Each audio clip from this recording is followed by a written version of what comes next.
The impeachment process that's playing out right now as we're taping this is such a weird one. From a U.S. history point of view, from a governmental point of view, from a constitutional point of view, this is really heavy, meaningful stuff. But that's not what I'm really here to opine about. It's really how does it affect the markets? And markets are shrugging it off.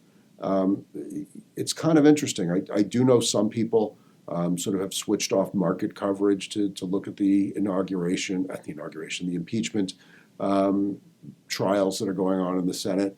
But to a certain extent, what we're seeing is a lot of posturing. We're seeing the votes, at least so far, going straight down party lines. Um, there, to say that there's a charade going on is underselling it. But as far as the markets are concerned, the markets won't really be affected until or unless there appears to be some break in the Republican firewall. Because as it stands now, in a situation where you need two-thirds of the senators to vote to impeach, it's not going to happen. There's no obvious calculus that would cause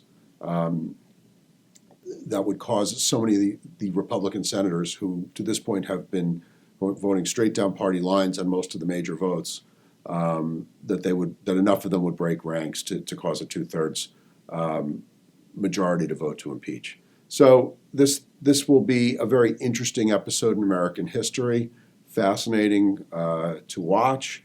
Well, maybe not the parts that are coming on well after midnight at Eastern time, but the whole procedure is very interesting. But ultimately, it's a distraction to the market, and the market, to its credit, is not really being that distracted by it.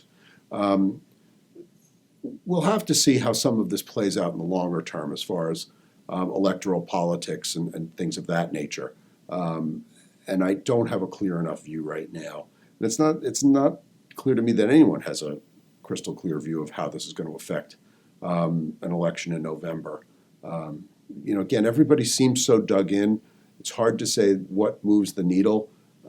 I suspect if there's some more revelations that come out along the way on either side, it can change the electoral calculus. But at this point, with the election essentially almost 10 months away, a little under 10 months away, I should say, there's not that much that's going to move the needle based on this impeachment, despite the fact that this is really a momentous event for all Americans.